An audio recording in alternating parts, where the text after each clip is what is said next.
Good evening, everyone. Welcome to the Hockey Collectors Roundtable. We're back. It's season 3, episode 1. We're all really excited to be here, and thank you for joining us as well. It's been a little while since we've all been on the same screen again. A few of us, all of us actually, have shared the screen together in the interview series, which is a lot of fun. But after a little bit of a hiatus, we're all back. We're excited to be here. And Mitch, tell everybody a little bit about just how this is going to be different, maybe how it's going to be the same. Yeah, so, previously, for those of you that have watched the Roundtable in the past, it was a pretty small group of guys that would get on each episode. We thought it would maybe be better if to really make it a roundtable of Instagram collectors to get some more perspectives. We've actually assembled a much larger pool of Instagram collectors that we all really, appreciate their perspectives on the hobby. So either me or Matt are going to host each episode, and then the other 4 people on the screen are going to be different each week. So we really are excited about that, and we're hoping that it's going to be even better than what the Roundtable was before. Right, and before it was awesome in its own right. We had some brilliant people, some wonderful collectors on there. But I think, as you brought it up earlier, it's great to expand that group a little bit more and bring more expertise in from a variety of sides of collecting. So that's going to be great to experience that over the next few months here. And so, again, Mitch and I are going to be hosting this one, but again, one of us will be hosting each episode. And then this episode, because we're going to be covering the Expo, we thought we'd bring in a group of people who were there. So, of course, Reed, who is making his second appearance on a podcast talking about the Expo, is here. Reed, how you doing? Good. How y'all doing tonight? Great, man. Great. Excited to hear what you grabbed. And then, of course, Trevor is back. His smile is starting to reappear. So don't worry. I've already worked out my tears, buddy. So how are you? No, I'm still getting over our loss, but I'm doing well, man. I can't complain. Just getting back into the swing of things here. Good. And then the Roundtable started for sure. So.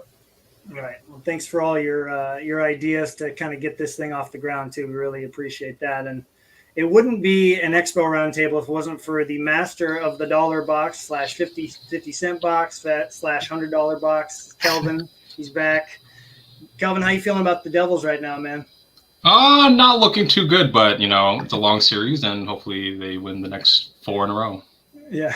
He's still killing it though, man. He's been fantastic. So welcome on here. But so the Expo, obviously I didn't get to go. So my role in this whole episode will be to ask questions and to listen to you guys talk, which hopefully one of you will really, soothe me and kind of relax me. So no pressure or anything. But one of you or 2 of you have gone more than once. That is Mitch and Kelvin. You guys have been multiple times. Mitch, you've been twice, right? Yeah, that was my second time. Second time there. And then Kelvin, how many times for you now? I don't remember. It's probably like 7, 8, something like that around there. But okay, it's so like my veteran. 4th. I think my 4th in a row.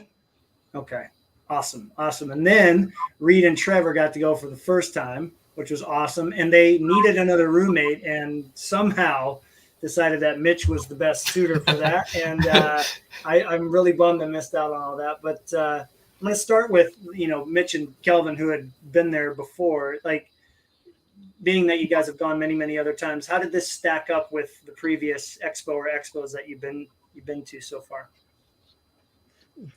So I thought they were both awesome. I mean, so as an American, comparing the Expo to any show in America, I mean, it's night and day. There's really nothing that can compare to it in America, where you go to a show and it's at best maybe 10-15% hockey, oftentimes even less, depending on the show that you're at. You just kind of try to find like one table that has a decent amount of hockey, and then other tables, they might have like 1 or 2 hockey cards, maybe 5 if they're like really feeling like they like the sport. So you go to Expo, it's the complete opposite, where you find maybe 10-15% of cards aren't hockey. So for me, like, I've picked up more cards at the last 2 Expos I went to than maybe the last 10 Chicago spectaculars I've been to. So yeah, so for me, it's awesome. I thought that this Spring Expo was a little bit lighter than the Fall Expo. There weren't quite as many vendors. I felt like the inventory wasn't quite as much, geared towards what I like. I thought it was a lot more new product. A lot of products got released in between. With Fall in this most recent expo, SP Authentic just came out, SP Signature Legends, and you have like SPX and Allure and all of those products came out. So there's a lot of new product trying to get moved. And like I said, there's not quite as many vendors. There wasn't quite as much buzz as I felt in the first expo. It's still an amazing show to go to. I'm going to try and not miss them anymore because there's nothing like it. What do you think, Calvin? I think, yeah, Expo's always great just because being mainly a hockey collector and yeah, everything being like 80% hockey, it's always great. This year or this spring, I picked up a okay amount. I think my last one was a little bit better, but no matter what expo I go to, I'm always surprised at the cards I see because I'm like, oh, I've seen everything, and but when you go there, you're always surprised, like, wow, I can't believe I found this in like a box, or I can't believe this vendor had this card and stuff. So it's always surprising to see some like crazy cards, some crazy 101s, or not even just of the players I collect, but like of any card, and that's always fun to see. Now, for you first-time guys that went there, I mean, again, I think back to my first time at the National, just how overwhelming that was because you walk in, and at first I was like, oh, I'll see every table within the first day and a half. Yeah, that's not happening. Not at all. So what were your first impressions, Reed, and then Travis, like when you walked in, what did you think, and how did you approach the first day or two when you went there? Yeah, I think you hit the nail on the head. Like overwhelming at first is definitely the right word, but it's that good overwhelming, where you're like at Disney World or something. It's a pretty incredible feeling when I know Trevor's used to this. You walk around the whole show and you see like 2 hockey showcases and it's like overpriced Young Guns and that's about it. So like when you go to the expo, you're like, wow, this was before you even buy anything. You already know it was worth going, because it's even just getting to look at all that kind of stuff is pretty awesome. Yeah, it was pretty crazy for me. So I've only gone to shows here in Tampa and Clearwater. So just small local shows, and then we've had 2 big shows come here that I've gone to. And we really don't have any hockey. I mean, luckily for me, the hockey that is there is usually bolts, but it's the same 3 guys that might be there with hockey displays. And, getting to go to a show where I got to see like that much hockey in one spot was definitely overwhelming. There was a lot of bolts there, and a lot of people that have bolt stuff in Tampa just kind of jack it up and price it over eBay stuff. And I feel like, I don't know, maybe Tampa stuff doesn't sell that well up there. So for me, I definitely think I made out pretty well going up there and snagging some stuff for much cheaper than I would have elsewhere. So I really enjoyed the show. Awesome. Now, Mitch, it's interesting to kind of think about when somebody goes for their second time, they know what to expect a little bit more, right? As opposed to Kelvin, he's like the savvy veteran, been there, done that. There's really going to be no surprises other than cool cards. Like, did your approach change at all going the second time? Because I think a lot of people that are listening may have just gone to their first one. So, like, what did you do differently this time around? Yeah, so the first time I didn't know like who the vendors were and what their inventory was. So I definitely was able to expedite it a little bit by knowing which tables I wanted to go to first. And so I really focused, my strategy kind of like going to the same couple tables that I knew had the types of cards that I wanted to buy. And then I found myself as the show went on, then I was, like Saturday, Sunday were the days that I really like explored the other tables that didn't really have the stuff I wanted, but I looked a little closer to see if there were any cards that I would actually want to add to my collection. Sure enough, I found a couple. So I also especially think like on Sunday, that's for me, that was the day I was like, okay, there's a couple of cards that I want, but I don't like the price at all. but I'm gonna go for it. You know, worst they can tell me is no, and that actually worked for me on a big card I wanted. So Nice. I was pretty excited about that. Well, we're definitely going to see that hopefully later in the episode when we show off when we do our showcase segment here. And I'm curious too, because obviously I'm taking this in. Reed, Trevor, you're probably already starting to think about the next one a little bit, I'm sure. But Kelvin, you've been there, 7 times now, you said. But how has your approach changed over the years? You know what I mean? Do you kind of have a groove that you're in, or does it depend on each year that you go there? I think I'm starting to get like a pattern of what I'm going to do. Like I do a lot of heavy buying Thursday. Luckily, I got in extra early this time, so it was nice to peruse early and see the nice stuff. So I did heavy buying Thursday. Friday, I did more digging. I didn't do as much digging because I was just so tired. It was a lot of walking, and I didn't want to. I just didn't feel like digging. But I did some Friday and then a little bit Saturday.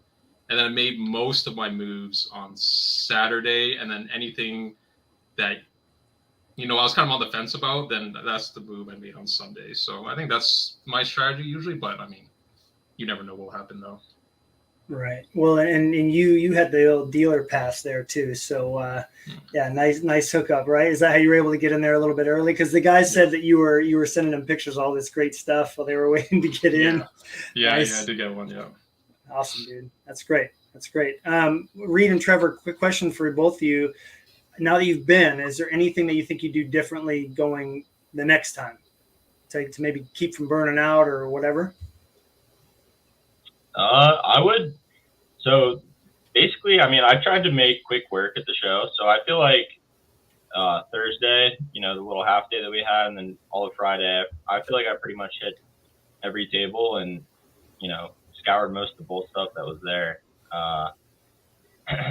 Maybe I definitely, went back to through some rows on Saturday and found some stuff that I didn't see, I guess, the other days. But for the most part, I don't know. I guess if I'm going to go for 4 days, I would want to have a better game plan for, I don't know, maybe selling stuff or looking for cards for other people, having a more organized list. Yeah, if I'm going to go for 4 days again, I would, I don't know, for myself personally, there's just not, I don't think enough there to keep me busy for 4 days. So I would want to have a little bit more of a game plan for what to do with kind of the back half of my trip.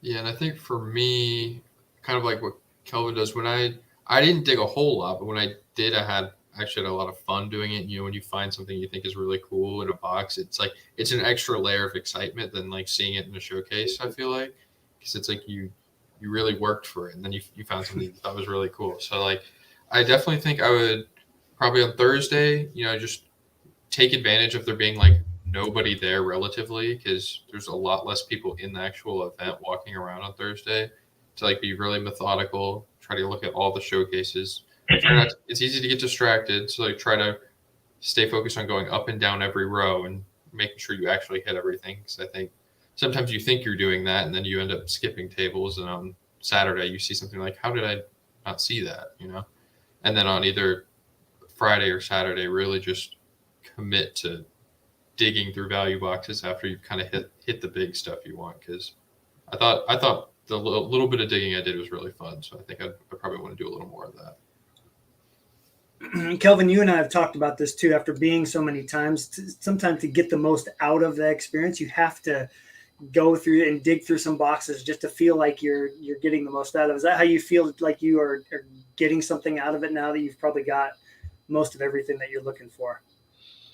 Yeah, I mean, with digging, like, I actually did not do as much digging as last time. Usually I want to hit every single box I see possible. For whatever reason, I just feel like I need to experience the whole thing, like, but then I was just way too lazy and tired. I'm like, spending like hours on like, I don't know, like 5, like there was a table in like hall 4 and he had like, I don't know, like 5 or 6 4-row boxes and they're like $1 each. Usually I'm like, oh man, this is gonna be great. But like, I was just so lazy this time. I was like, I'll just like, skim through it and see if I find anything. But I mean, even with the limited amount of digging I did, there were a lot of good boxes to go through still. Awesome. Well, before we get, there's a strategy that I want to talk about that Mitch and I and the guys, we kind of talked about pre-show last week, but we got some people that are in the house hanging out with us. I do not know who this is, but thank you for making it here for the first episode of season 3. Appreciate it. And of course, one of our roundtable members, Doug, Mr. Bure Collector himself is here. And we've got Al in the house. Thanks for making it, Al. Robert is here as well. And Mitch, to his point here real quick, do you think it's because there's so little hockey that people are not getting a lot out of it, or is it just a disappointing show in general? No, it's a huge show, but there is very little hockey. There's like one guy who will like consistently set up there that's all hockey, and then there's a few other guys like Reed Shop 314 sets up a lot. And they're mostly hockey, but there's really very little. But the show itself is huge. It's like one of the largest like local shows in the country. I would say it's comparable to like the Dallas card show.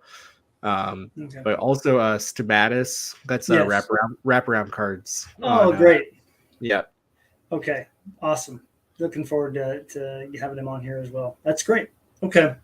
Well, and my quick question for you is this, and then Reed, he compared it to the Dallas show, and then you've been to the Florida show, Trevor, but like those are 3, I guess Dallas has always kind of been a hockey town-ish since they got good, but Chicago, when they were good, I mean, you would think that there would be a lot more hockey representation. And then Trevor's saying like they're just becoming a hockey city now, right? Because they started winning a lot. But do you guys see that improving at all, or is that just going to be how it's going to be? It's going to be mostly baseball, football, basketball.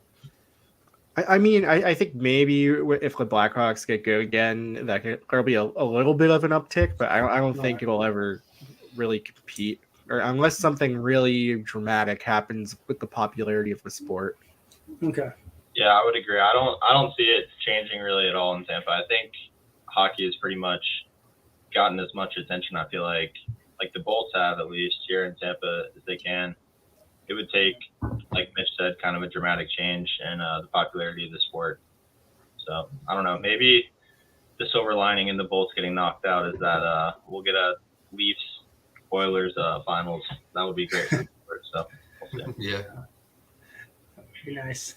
Is it the same thing there in Dallas? You think too? I mean, Yeah. There's the few people like especially the Dallas show that they appreciate hockey and they'll have stars stuff out or some few small other things, but like especially in Dallas, like the Cowboys are everything, and then people really like the Mavericks and stuff like that. So it's just not quite the place where, like, again, like what both of them said, like the NHL would have to drastically increase in popularity for the general masses for us to see a lot more hockey in these places, I feel like.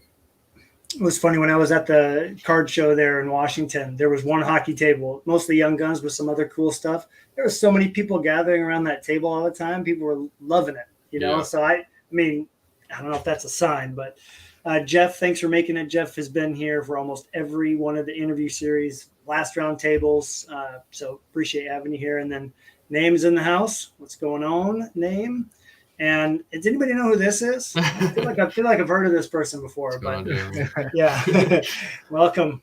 Yeah, and we're looking forward to having him on here at some point as well. So, okay, so this doesn't have to be a debate question, but I really was thinking to myself, like, okay, I'm getting ready to go to the National. I know that I'm not just going for hockey, which is probably going to save me from what I'm hearing right now, because last time I went there, I was not looking for hockey.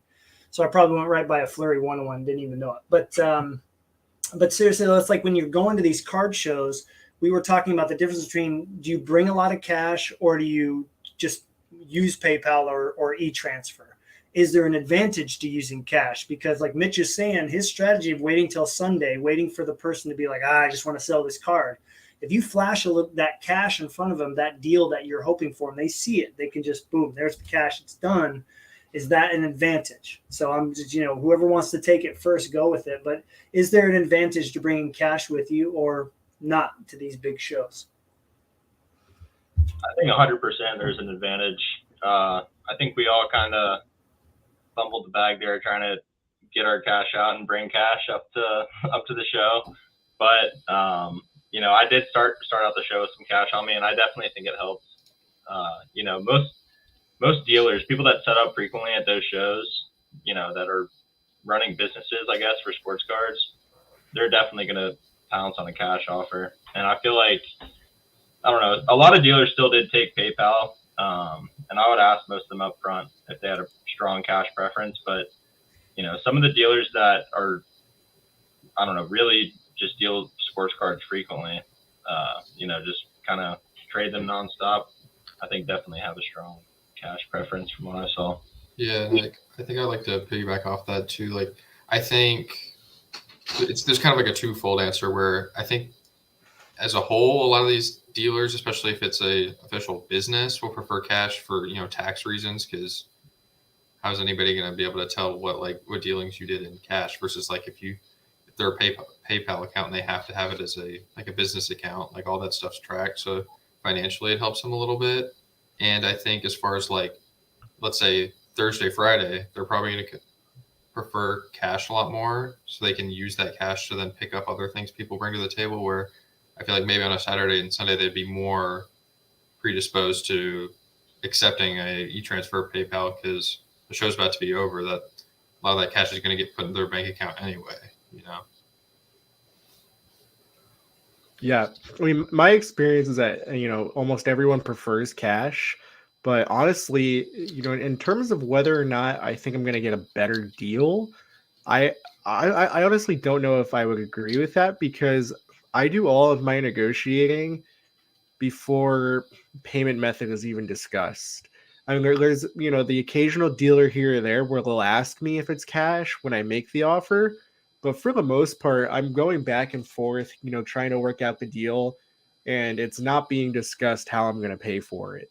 I mean, you're going to run into problems if you don't have cash because not every dealer is going to take PayPal, especially if you're American and you can't do EMT, then you'll be really, out to lunch. So I would say it's going to always be in your best interest to pay in cash because if you're not paying in cash, especially if you're American at a Canadian show, you might not have a payment method that the dealer is going to accept. But in terms of the price actually being better, I don't know that's usually the case at a show.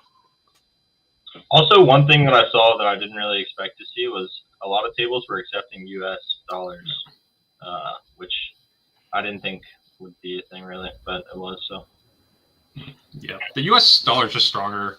So I think dealers don't mind grabbing it. And then cash, I think cash, is always king, but I mean, as a Canadian, cash and EMT is just basically the same, right? EMT doesn't cost us anything. And at least in terms of cash, I kind of set cash as my budget in the show. So I mean, it's a little bit different, but it helps me, keep track of what I spend and whatnot. But yeah, I don't think there's really a big difference. Say paying US or Canadian but I think PayPal, it'll save you in the long run because the fees are absolutely awful and you get absolutely crushed. And because I helped Trevor transfer some money, I'm like, oh boy, the fees were pretty bad and the exchange was pretty brutal. So I think just having cash in hand just useful all around. It's brutal, but it's easy to justify it when you're up there because when I'm all in Tampa buying cards, I buy them all through PayPal from Canadians anyway. So. Mm-hmm.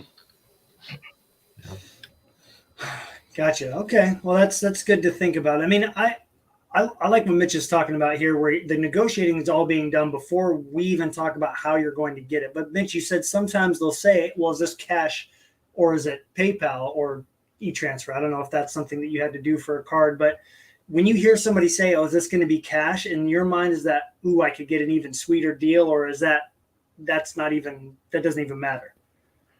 I would say if they ask me if it's going to be cash, then I'll definitely use that to my advantage. Okay. That's definitely, they're giving me an opportunity to get a better deal when I hear that. Okay.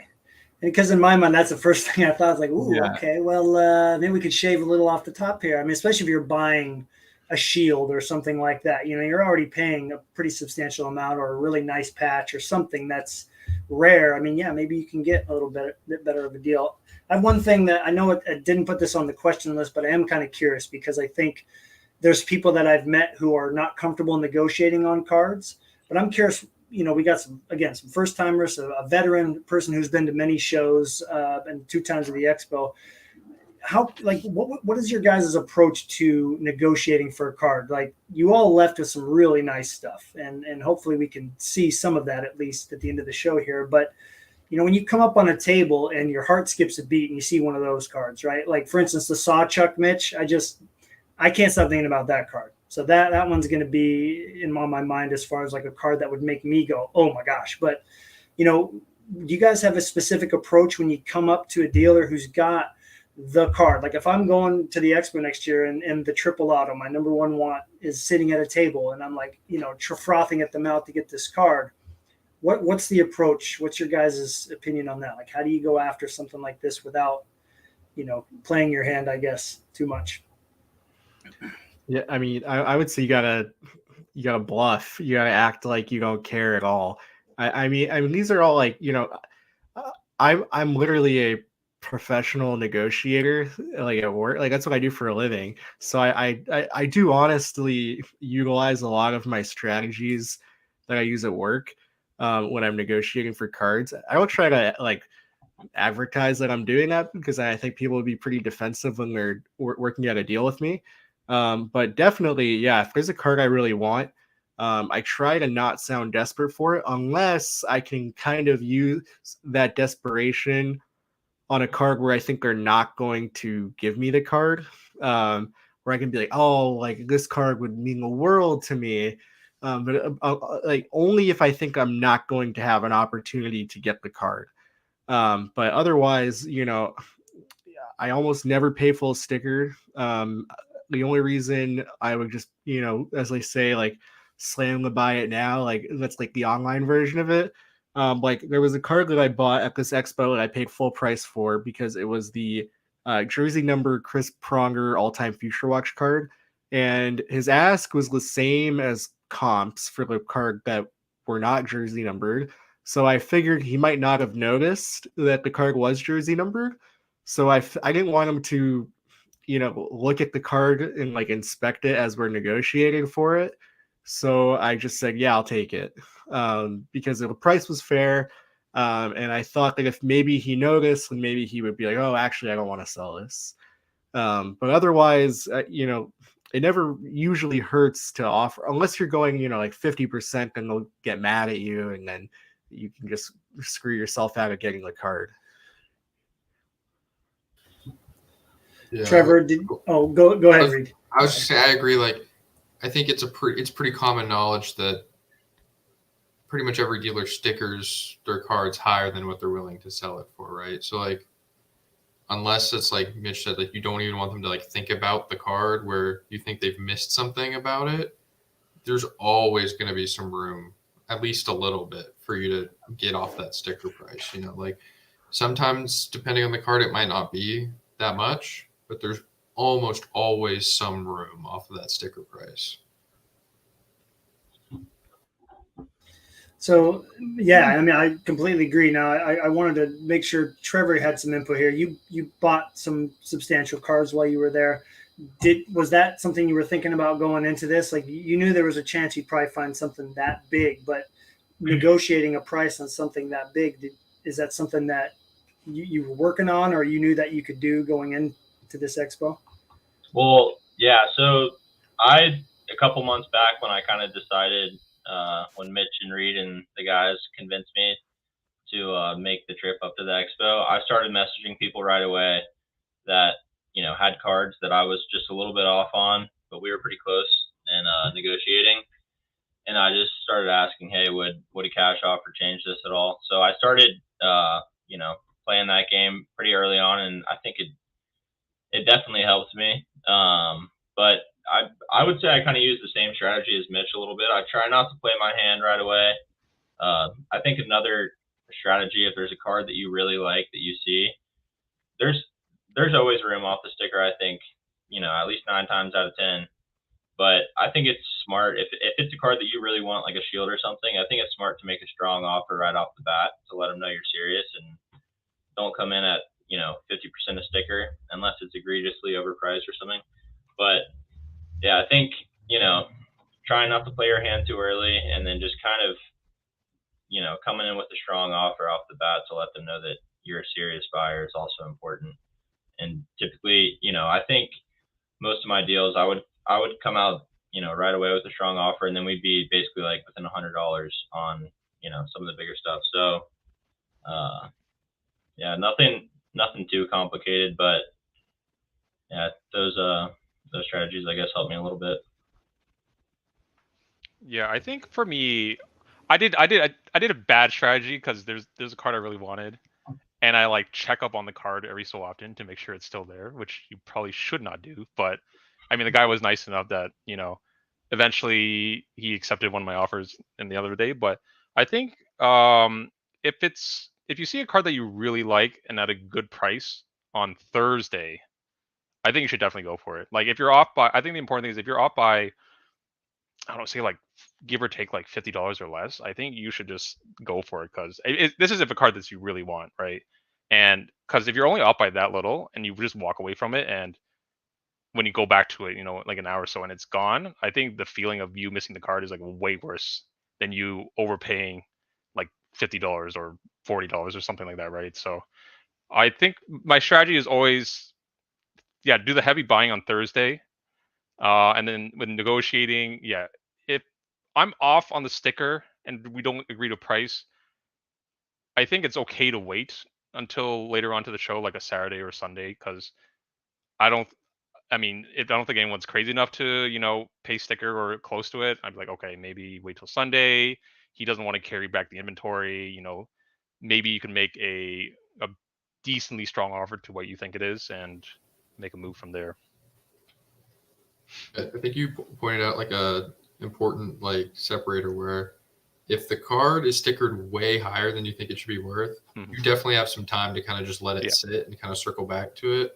If it's near what you want to pay, you got to jump on it pretty early in the show because somebody else, if it's a good card that's reasonably priced, somebody else is likely going to jump on it too. So I think that's a good point, something you keep in mind depending on like what cards you leave for later in the show versus what cards you snap on when you see them.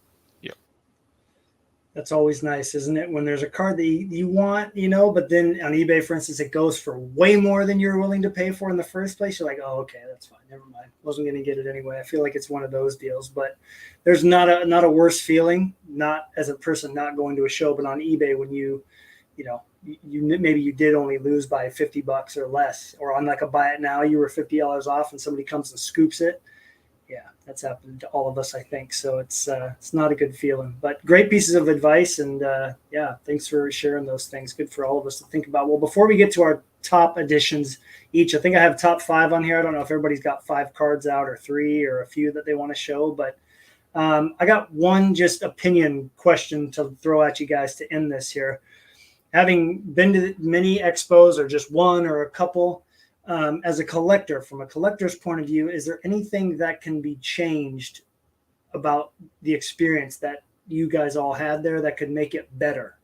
Anything that comes to mind, whether it's with a dealer or the setup for traffic or whatever? Is there anything that you guys would tweak or change? I like throwing tough questions at people. This is great. I have one. So the Expo has like a map on their app, and it's by dealer table number. And then when you go by the booths, it has their names, and there's no numbers. So you kind of gotta like look at the map and then, I don't know, reference which big booths are around you that like eBay and stuff, to kind of figure out where you're at and where the tables are that you're looking for specific stuff that people point out for you. So I think trying to get some coordination there, just put the numbers there with the names. I think that would be huge. Yeah, completely agree. Yeah. I also think, the numbering of the tables is not very intuitive. So maybe if they had like some overhead sign, like this aisle is 800s and then the next aisle is 900s. Like you walk in and then immediately to your right there's like 1300s, and then it's like 100. So it's not really, you say, oh, come visit me at table 1317. There actually is like numbering on the floors, but it's not very easy to see. But I think if they had like these like overhead, like this row is 800, I think it'd be way easier to find the tables that you were looking for. I also think it seems like there's some issue with, so there's two halls. I forget which one's the big one. One of them is hall 4, one of them is hall 5. Five's the big one. So hall 5 is the big one. So I guess what happened for this show is those that were set up in hall 4, a lot of the dealers were kind of like, they didn't feel like it was worth even setting up on Thursday because they're like most of the people are going to be in the other hall. So at least on Thursday, it was like mostly empty. And then like once Saturday rolled around, like most of the it was pretty busy. But I don't know like what they could do to like incentivize people to go to hall 4 the whole time, because they're definitely like losing out by being in the like one hall is clearly worse than the other one. And I know they're trying to do it where once you get seniority, then you can go into the big hall. But I think it does incentivize a lot of dealers from even setting up in the first place, because they might feel like it's not even worth setting up in hall 4 because they're just going to get way less traffic. And I mean, it would, I think personally, if I was wanting to set up at the Expo, that would be a deterrent for me. Yeah, they tried to make people go to hall 4 because the autograph pavilion is there. I don't know how many people actually, like the percentage of people that get autographs by all the athletes, but I mean, if you're heading there, then there's like a good amount of boost to walk around. But yeah, you're right. It's tough because of the way it's set up, and I don't know. I feel like there's always, it's not like the worst setup. And I'm not too sure why a lot of the dealers in hall 4 didn't even set up for whatever reason, but I mean, I imagine everyone, at least on Thursday and Friday, right? The first thing you would do is just like, walk through the whole floor, and then especially through the connector, and then from hall 5 into the connector into hall 4, right? You're like, that's a good amount of walking. I don't know. It's tough to map out because of the way the international center is set up, because it's kind of like a circle and all this. But I think the autograph pavilion is probably the best way to like make at least people go towards that direction. I mean, what I would say to that though is like, there's maybe not a lot of overlap to people going to get the autographs and people that are looking for cards. I mean, maybe there is, but I feel like, you go to the autograph pavilion, first of all, you're stuck in line. So you can't even like, while you're waiting for your autograph, you can't go explore. I mean, maybe you can go after, but right now you're holding like autograph jerseys and sticks and stuff. You probably want to put it in your car. And then then you're not there anymore. So I don't know what the Venn diagram looks like of people that want stuff signed by athletes in person and like card collectors, because card collectors don't really like in-person autographs, like generally speaking. So I don't know. I mean, I don't know if like a lot of the people in line are there, like they're just there to get their jersey signed by Billy Smith. I don't know. Do you think that, like, say you said for people waiting in line, right? You say if they had to at least stay in hall 4, but it was like a virtual line system, so at least then while they're waiting, you can go around to the different booths and kind of pass some time and look at cards and stuff, even if you weren't necessarily there for just specifically for cards. Do you think that could help, like where then you get a text and now it's your turn instead of having just to wait in line the whole time, right? Like, yeah, I mean that sounds like it could potentially work. I don't know, like I'm sure there's some logistic issues that you have to navigate, but I think that'd be better. But I'm just thinking, even like, I mean, I don't know, no one I know in the hobby got an autograph at the Expo. I don't know if you guys know anyone that got anything signed.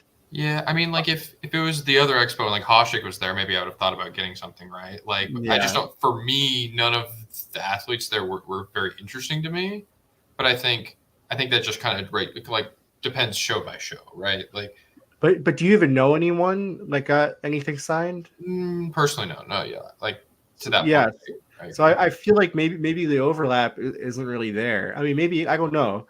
I don't know how you get that data, but I'd be interested to see like how many people getting autographs are also looking for a bunch of cards at the show. Right.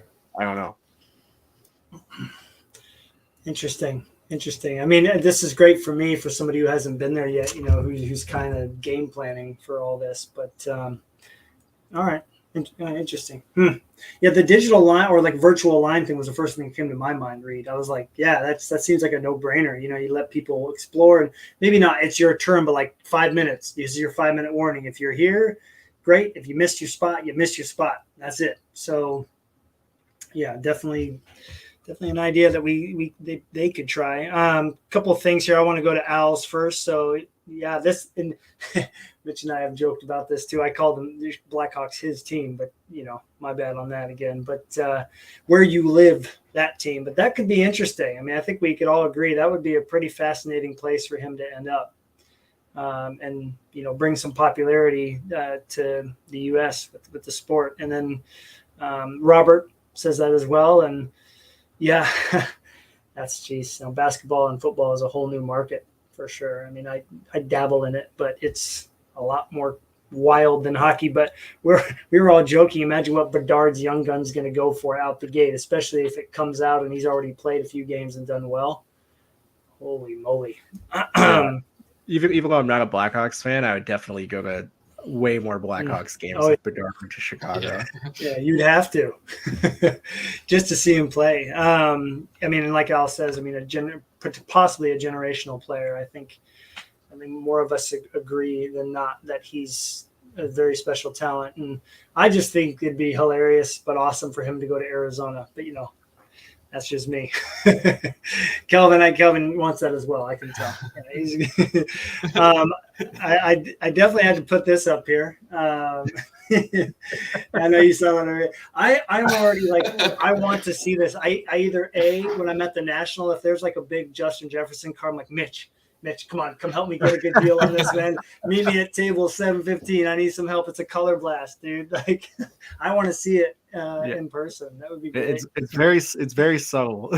Okay, it's like all like pointing and all this, but yeah, no, that's great. Yeah, and that's that right there. That might be one of the most exciting cards, just because it's going to carry such significance in this hobby that they're doing one-on-one young guns. I'm really curious to see. I mean, how that product just starts flying, especially if they end up putting it on EPAC. Holy smokes, that'll be oh my god, people are going to buy so many cases. if they haven't seen it pulled yet. Oh yeah, yeah, Jeff, I don't blame you for that opinion for sure. Yeah, for sure. All right, well, let's do some showcasing, huh? We're almost at the 3/4 mark here, so I know that you guys all got some cards out, and we'll kind of keep it pretty easy here. I don't have anything to show except Kelvin found this for me and sent it to me. So thanks, buddy. Appreciate it. Goes well with the patch that Reed helped me get around the Christmas time. So Mitch's favorite design too. So even better that I got to start the showcase with that card with no lighting. But yeah, so we'll just go Mitch, Reed, Kelvin, Trevor, and then we'll kind of just keep going. If you guys want to, what are we thinking here? Like 3 cards each at least, and then see where we're at. Sure. That sound good? Yeah, awesome. So I actually traded yesterday. I traded the most valuable card I got at the show, which was a Peter Forsberg Monumental Patches 101. That's his only Monumental. I think I got it for a great price, but I traded it yesterday for a card I like better. So I'll keep the suspense for what card I'm getting back. We'll see that next episode, maybe, huh? Yeah, so I'm very excited for that. But I'll show 3 of my favorite cards that I got at the show. So I actually got a vintage card. So those that know me know that I've been buying more vintage recently, kind of secretly. Mostly goalies, actually. All my vintage purchases have been goalies. So this is at the top of my list, and I was really happy with this copy, even though it's a 1. Terry Sawchuk, 1951 Parkers. Jeremy actually got me really into the registration on the cards. So the registration on this one looks almost perfect to me. And the centering's pretty good for a 1. The reason it got a 1 is because there's like some like residue on the back. But I don't really care about what the back of the card looks like. For me, I'm very happy with this copy. I was happy with the price I paid. I do follow the sales of this card, so very happy with that. So just happy to have one of those in the collection. And then shockingly, my next card is also a rookie card, and I'm someone that doesn't really collect rookie cards, but I needed to have a card of this guy as a Panthers fan, and this is actually like the exact card I was looking for of Matthew Tkachuk, his exquisite rookie. It's actually an error card. It's numbered out of 16, but it's supposed to be numbered to his jersey number, which is 19. So I guess it's a little bit more rare than it should be. I mean, this is actually the card I got on the last day. The guy had its sticker for, more than twice what I paid it for. I just kind of like was like, hey man, like here's my offer. Here's why I think it's fair. And then he tried to go a little higher, and then I got him down to the number that I wanted to get it to. So there's my fierce negotiation tactics. That's what I was about to say. Your fierce negotiating skills came into play right there. Perfect. Yeah, so I was super happy to get that. That's my favorite. The exquisite RPAs are my favorite type of rookie card these days. And this is my favorite card I got at the show. I got from my buddy Sam, Addicted to Cardboard. I actually, last Expo is when I started the negotiations for it. I found it on his Instagram, and I was just like, I love this guy. I'm like, for some reason, I seem to be one of the only people that appreciates him. This is the Phil Esposito 0708 the Cup jersey numbered honorable numbers out of 7. I mean, look at that beautiful signature. I mean, I love the jersey numbered honorable numbers. I actually picked up the Larry Robinson from this set at the Expo as well. So I was just so excited to get this card. He doesn't have any limited logos, so I think this is one of his best cup cards that he has. So super happy to have that one. Are those stick pieces in there? No, they're patches. So there was a short period of time in the late 70s when the Bruins had ironed on patches instead of stitched patches. So what you're seeing is actually part of that iron-on patch like fading away.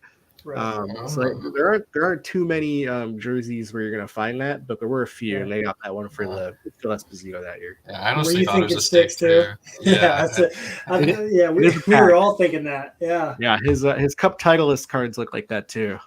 Okay. Okay. Cool.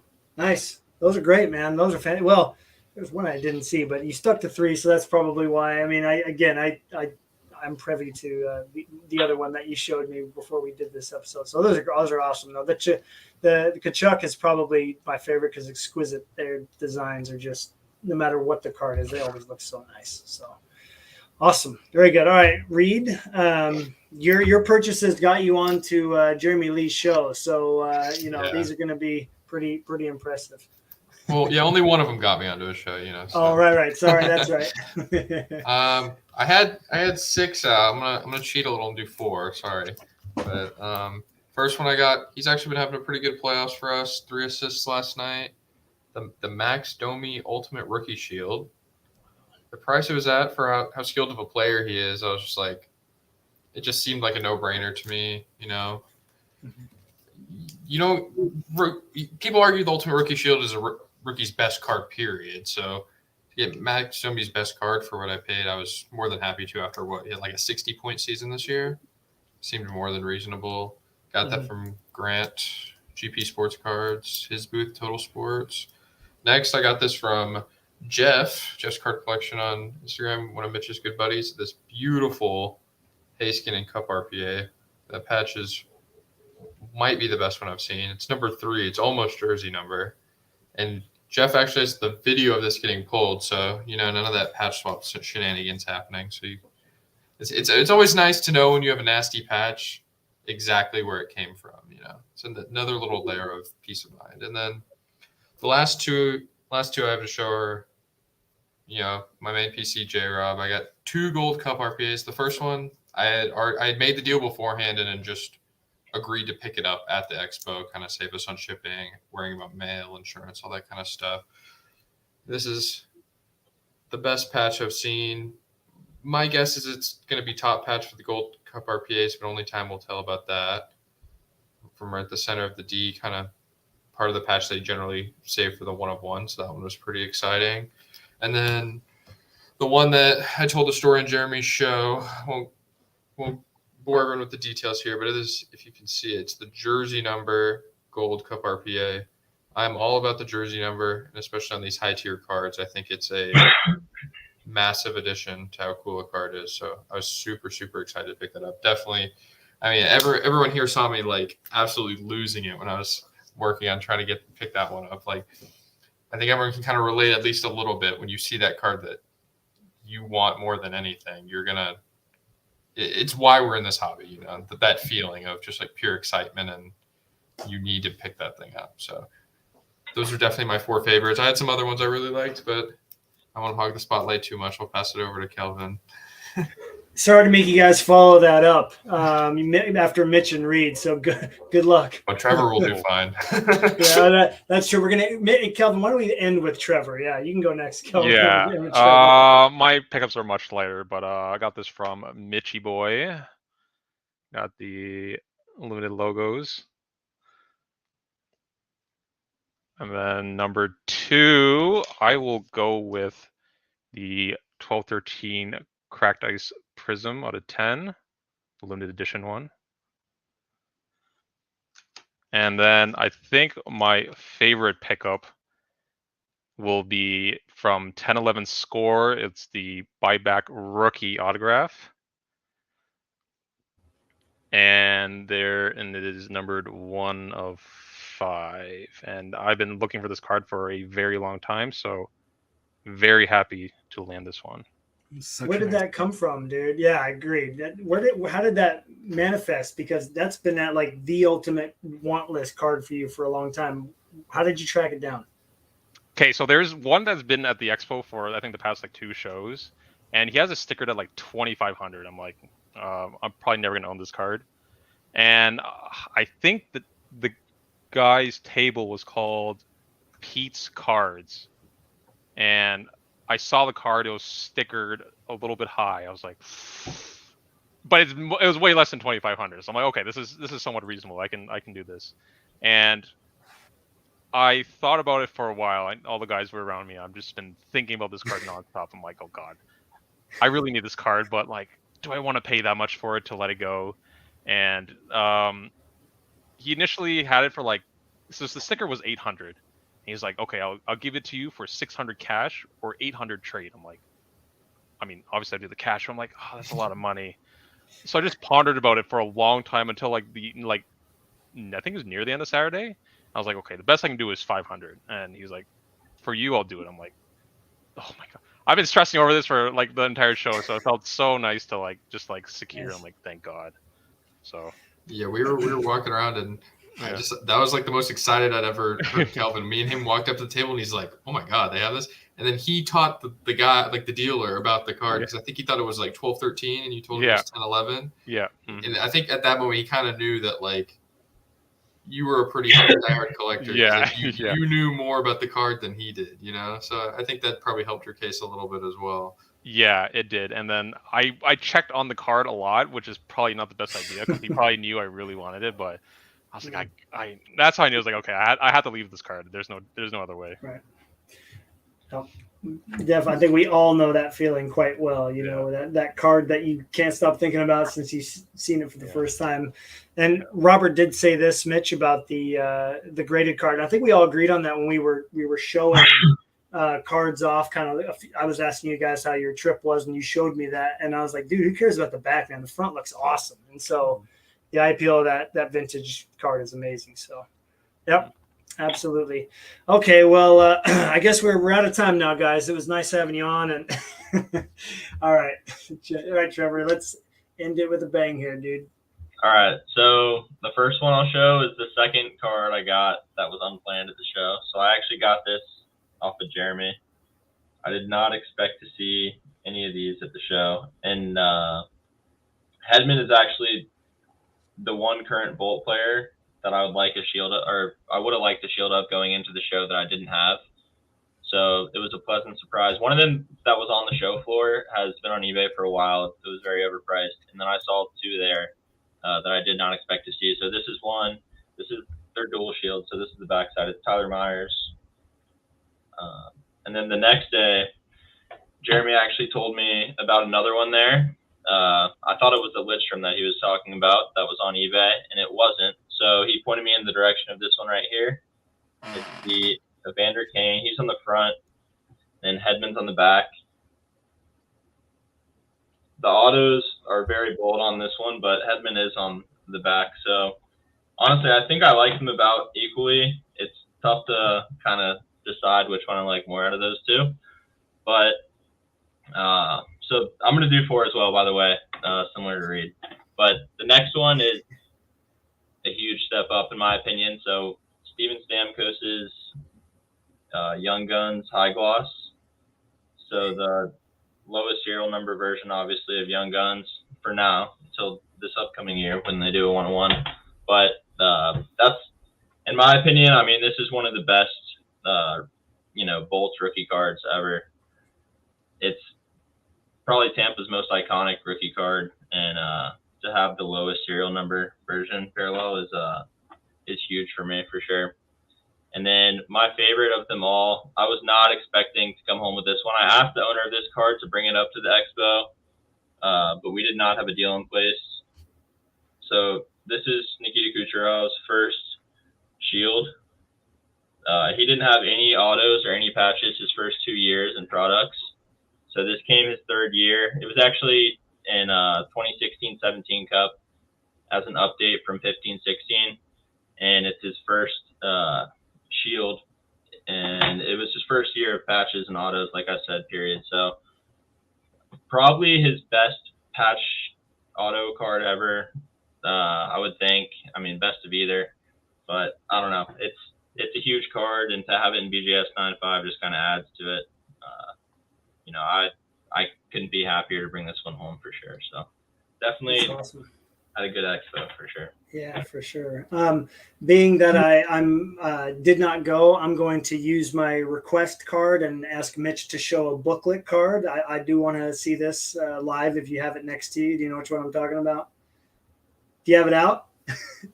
It's behind you. Oh no, I should have sent it out earlier. You're muted though, dude. But that's yeah, it's in this box, but underneath my food, I can grab it real quick. So yes, I'm playing the host card here. I would like to see that on air. It's a nice card, that's for sure. Yeah, I mean, no offense, those are all amazing cards, but I was disappointed I didn't see it in the top 3. So okay, so this I actually got in a trade. The guy's name is TJ. TJ's card room on Instagram. Actually, TJ might be his son's name. All right, now I'm embarrassing myself. But so this is a card I'd seen a couple times a long time ago, but I had not seen one in a long time. One of my all-time favorite players does not have very many cup cards. Was a Monumental Sticks of John Beliveau. So yeah, so the cool thing about the stick is that I can kind of date it. So the NAL is professional. So John Beliveau used CCM for the first part of his career through the late 60s. And then the later ones will actually say custom. And then after that, he went to another brand of stick.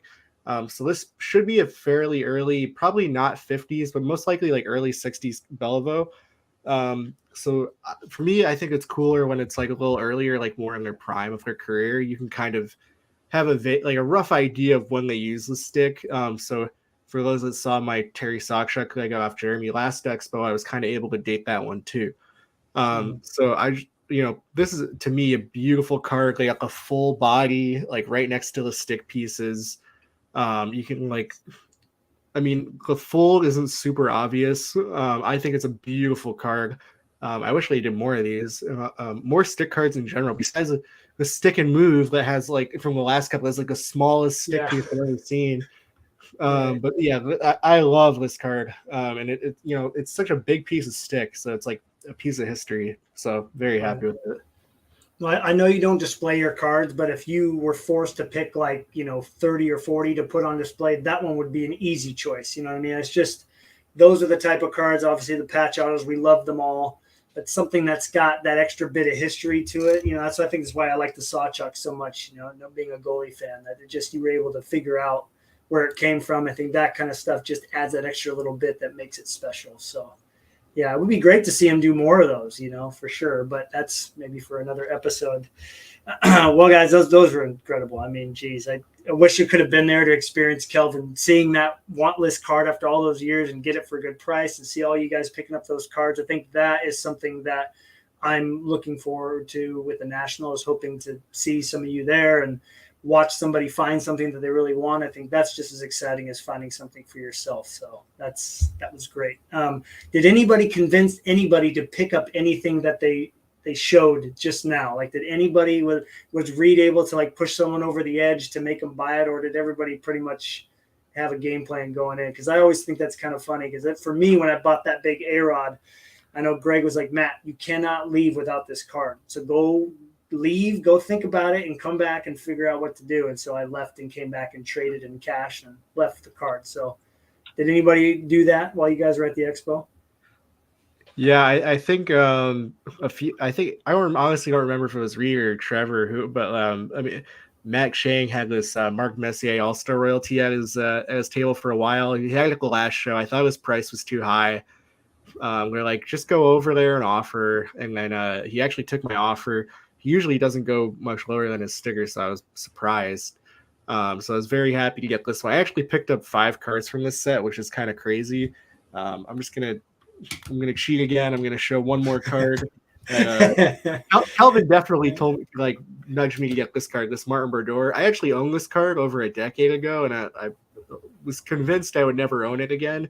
This one's at a 9, so very happy to get. This is one of my favorite sets ever made in the Cup.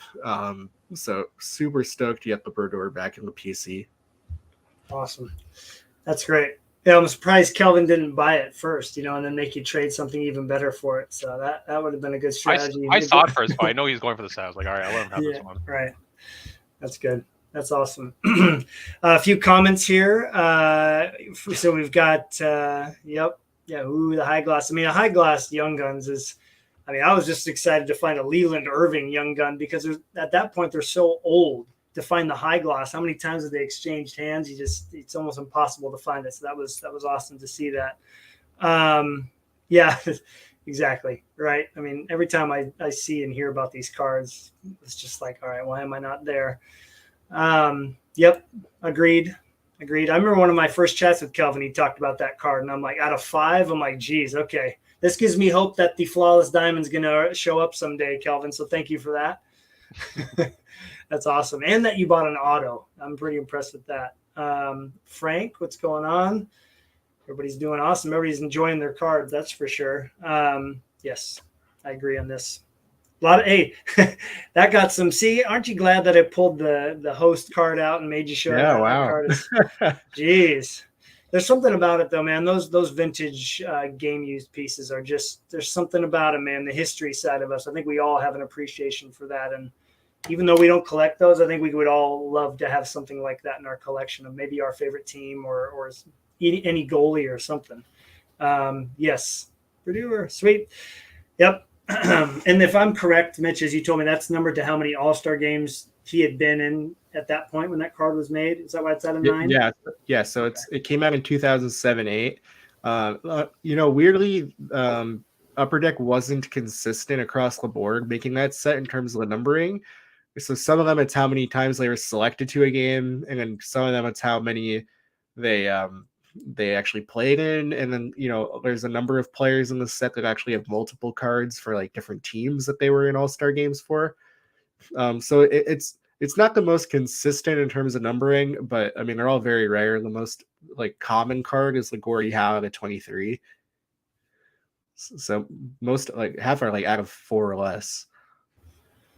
Wow. Yeah, because I was just thinking to myself, see, if Fleury ever got one of those, I think we'd be out of 5, maybe 4. So it would be really, really tough. Yeah, and yeah, there'd be a lot of people going for it. Obviously, it's a beautiful set. So cool. Well, let's end with a bit of a ranking here. So if you guys were to rate your experience this time at the Expo. My mind's on the National now, man. I'm looking forward. But on the Expo. So 1 being like, why in the heck did I come here? This is a waste of my time. And 10 being like, this is something I'll remember for the rest of my life. Where would you guys rank it? Let's start with Trevor, Kelvin, Reed, Mitch. And then, of course, I have no vote here. So, Trevor, go for it. I would definitely say a 10. I think, being able to see that much stuff there in person that I don't see online was huge. Like my pickups were just, they made the trip for me for sure. But honestly, the best part of the trip for me was just the hospitality. Everybody up there was so nice. Like not only are the cards that you're seeing much different than the shows here locally, but also just, I don't know, the nature of the people up there. I feel like it was much more welcoming. I don't know. Everybody was just very hospitable up there. So I had a great time. Definitely want to go back. I probably won't be back next time around, but hopefully in a couple of years, we'll see. Yeah, for me, it's always a 10. The show's always good. And then got to meet Trevor and Reed finally for the first time, which was awesome. We hung out quite a bit. And then, hung with some other guys. So always super fun. And this show will never get less than a 10 for me. Love the attitude there. Awesome.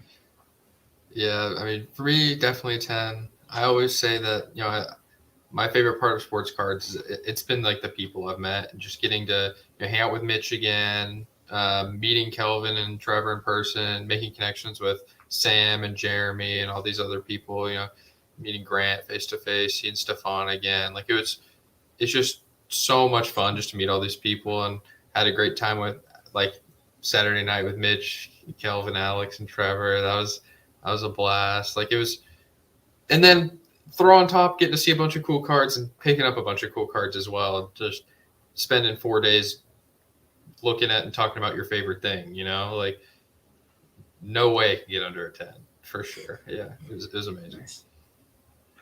Yeah, I give it an 11. There you go. I mean, it combines all of my favorite things with the hobby. I definitely agree with the social aspect of it is huge. I mean, if you're someone that's on Instagram and you have all these like online relationships, when you actually put a face to a name and can actually interact with someone in person, doing a deal in person, actually like holding the card, like all these things are super valuable. I mean, there's a lot of cards where maybe you see a picture of it on Instagram, you're like, okay, whatever. But then you actually hold it, and you're like, holy crap, this is an awesome card. I think you're much more inclined to want the cards when you're actually holding it.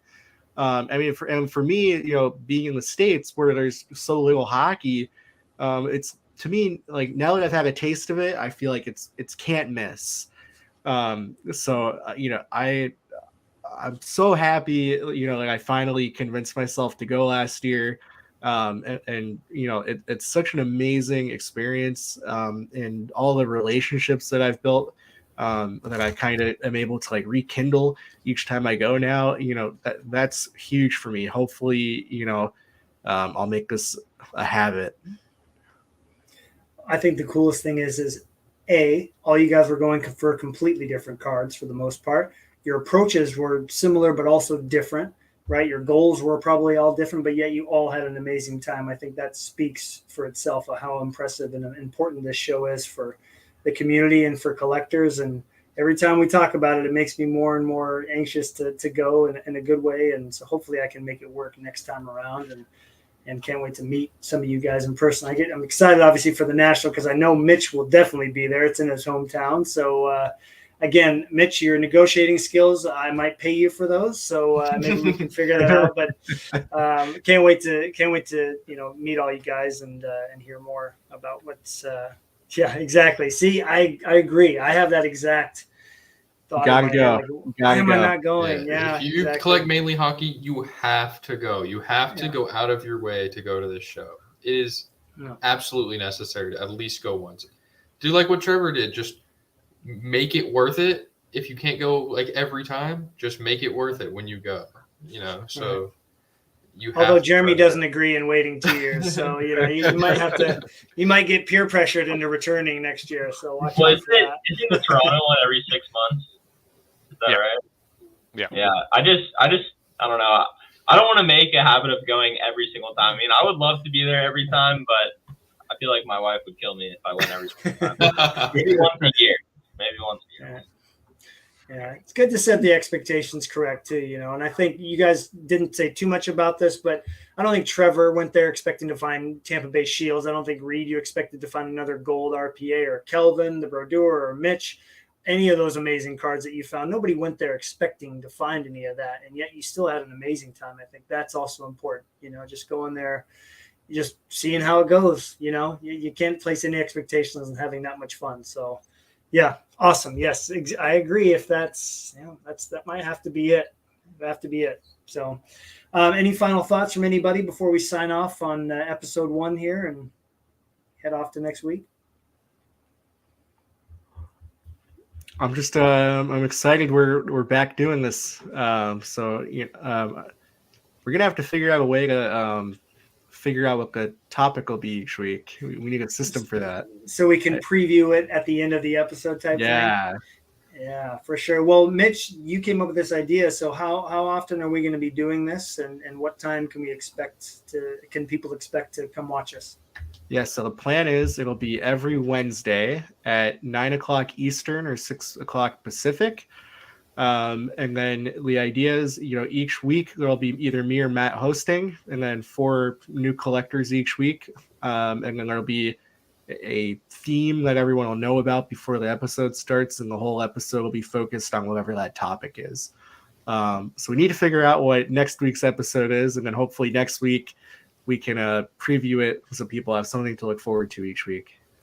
Now, Reed, you've also done us a huge favor in getting an Instagram account made for just this podcast. So for people who haven't found it yet, can you tell everybody about where they could find information about, you know, when we're going to be doing episodes, the topics, and those kind of things? Yeah, just like you see in the top corner, that beautiful logo Trevor made. It should be Hockey Collectors Roundtable on Instagram.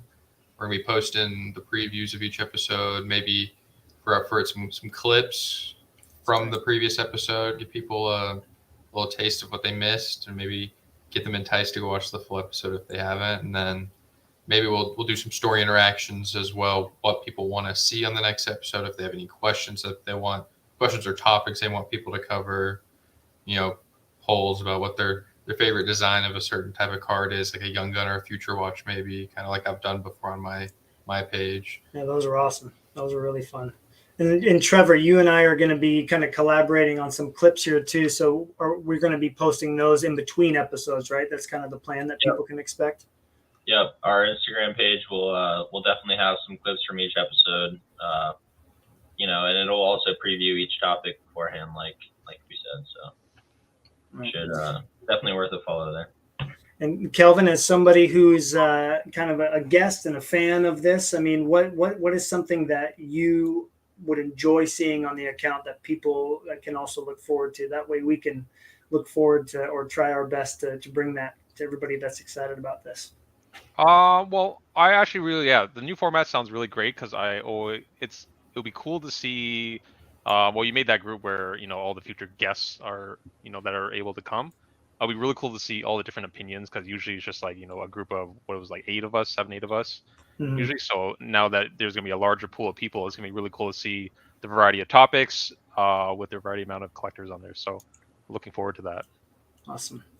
Well, fellas, great episode. Had a lot of fun having you all here. Can't wait to do it again. And whether Mitch is hosting, or I'm hosting, or both, but however it goes, I'm really excited about this. So thank you all for your time and sharing your experience at the Expo. You're making me want to go really bad, let me tell you. It's not easy to get there as a teacher, because I'm kind of stuck here in a way. I can't leave, but I might have to find a way next April just to hang out at the very least. So this is, hey, just in the nick of time, Alex, just in the nick of time. And thank you to everyone that was here commenting. We sure appreciate that. I love it. Yeah, thank you so much, Jeff and Name, and everybody for popping in and saying hello. Yep, I know, right? Well, it hasn't, but there's another one going on soon. So anyways, great chat, everybody, and I hope all of you have a great rest of your week, and we'll see you next Wednesday. Take care.